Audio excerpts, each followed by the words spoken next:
It's time for the podcast. Yeah, the podcast is starting. What's a podcast? It's all gonna be alright in the end. It's gonna be alright. And if you've got some worries, my dear little friends, please rest your busy minds, because it's finally time for stories from now and then. Hello everybody, and welcome back to Stories from Now and Then. My name is Captain Blunderface, and I'm here in the old library with Deprecatus, and we just got something very exciting in the mail. I actually thought I ordered it to my home address, but somehow it ended up getting delivered to the old library, which is weird. Oh, and what it is, of course.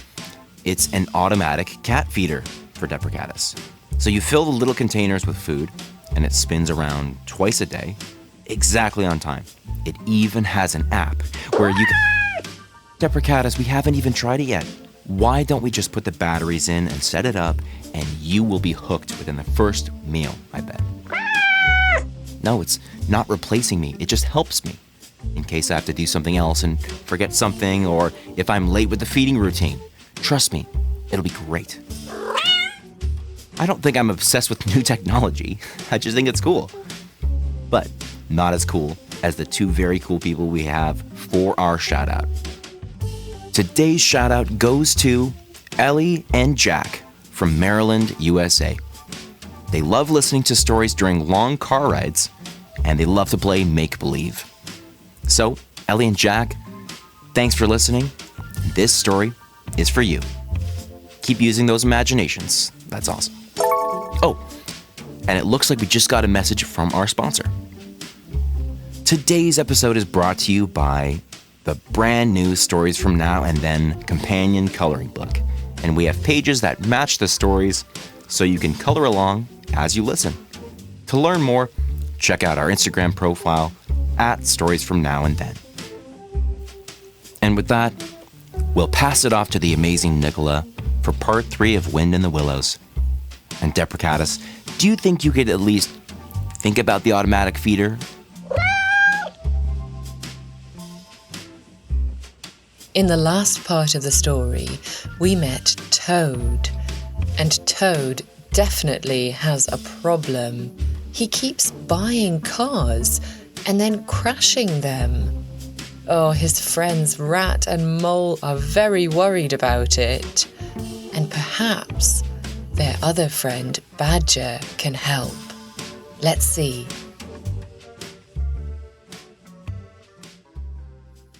The Wind in the Willows, Part 3. The next afternoon came, a cold, still afternoon, with a hard, steely sky overhead.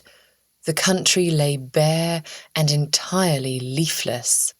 Rat proposed that they visit the wild wood at once before the weather worsened. Mole, though willing, felt a slight tightening inside him as they left the open river paths behind. The wild wood stood apart from all cheerful country things. Its trees grew closer together, older and darker, their branches crossing overhead, blocking out the light. Roots rose unexpectedly along the wandering narrow paths. At first, Rat walked briskly, as one who knew the place well enough not to fear it. But Mole soon found that every tree looked like another tree, every turning looked much like the last, and the quiet itself felt watchful. Small sounds became noticeable, leaves stirring where no wind moved, distant cracklings, little unseen movements in brushwood. "Keep close," said Rat. Mole kept close. They walked deeper. At length, Rat paused. "We should be near Badger's place." But finding Badger's home proved less simple than saying so. Several paths led nowhere useful. One hollow looked promising, and was not. The light faded sooner than expected beneath the trees. Then Mole, who had been silent, noticed something faint, A smell. Warm, homey, unmistakable. He stopped. "Rat, there's something there." Rat sniffed, then smiled. A little farther on, half hidden in a bank beneath roots and moss, they found a doorway. Rat knocked. For a moment, nothing happened. Then bolts slid back inside, and the door opened to reveal Badger himself, broad, solid, grave-faced, with eyes that seemed to know far more than they mentioned. "Well," said Badger, as if he had expected them yesterday rather than today. "Come in, then." Inside, they were met with warmth at once. Passages opened into rooms built deep underground. Lamps glowed softly, shelves lined the walls. Everything suggested permanence and long-established order. Mole's fear vanished immediately. Badger led them to a room where a fire burned low and steady. "You've come about Toad," he said, before either had spoken. Rat laughed. Was it so obvious? Badger poured tea. "With Toad, it usually is." They explained the latest motorcar obsession. Badger listened without interruption.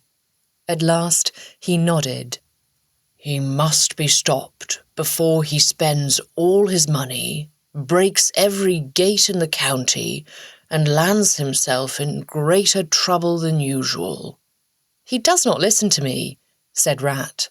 "He listens for a minute," said Badger, "which is sometimes enough if one uses the minute properly."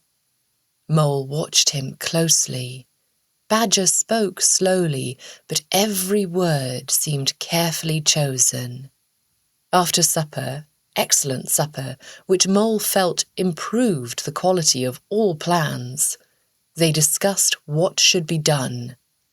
"Toad must remain at home for a while," said Badger. "Without motor cars?" "Especially without motor cars." Rat looked doubtful. "Toad at home against his will may prove difficult." "Yes," said Badger, "but less difficult than Toad loose upon the roads." The next morning they set out together for Toad Hall. Toad received them in excellent spirits, which generally meant danger. He had already begun speaking enthusiastically about a new machine he hoped soon to purchase. Badger waited until the speech paused. "No," said Badger simply. Toad blinked. "No," he repeated. "No more motor cars. You are staying indoors until this madness passes." Toad stared as if language itself had failed him. My dear Badger." "No." "My freedom." "No." "My rights." "No." It was remarkable how quickly Toad's arguments weakened before Badger's steady refusal. He agreed to stay indoors for a while, yet even while doing so, Toad's eyes wandered toward the window where distant road sounds might at any moment call him again. Badger noticed, Rat noticed, Mole noticed, and each understood that keeping Toad still would not be easy.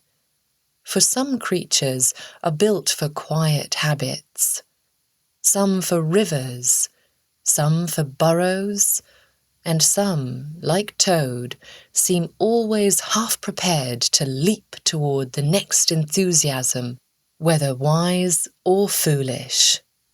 Outside, the wind had softened.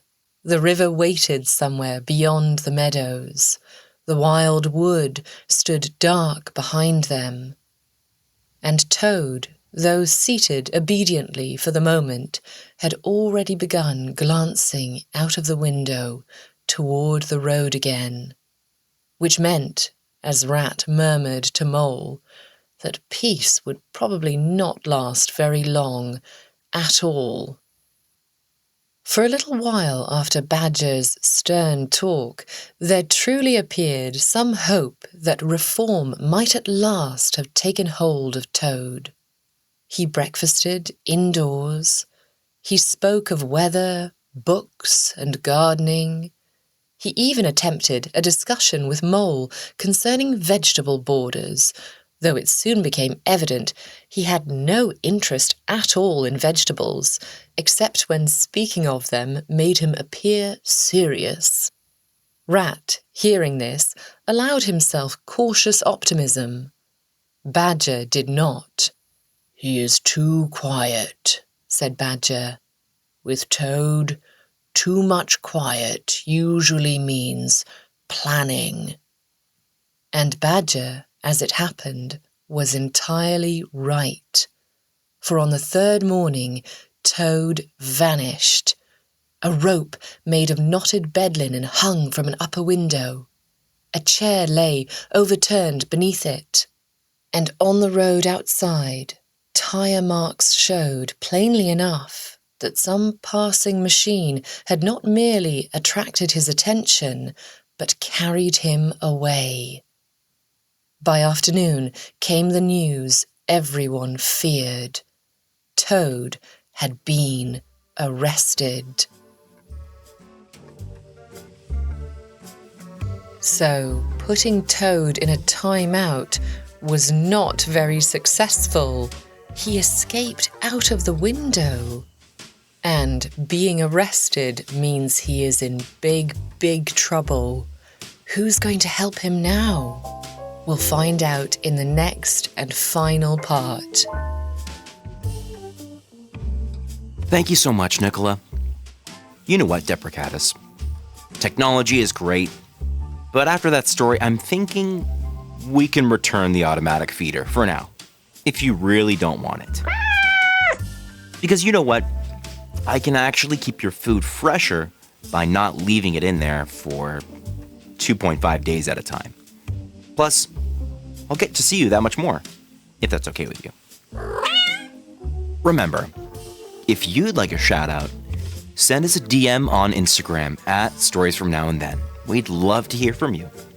If you're enjoying the show, please consider subscribing where you find our podcast so that you never miss an episode. Stories From Now and Then is narrated by Nicola Ward, music by yours truly, Captain Blunderface, and we'll see you next time for the final chapter of Wind in the Willows on Stories from now and then.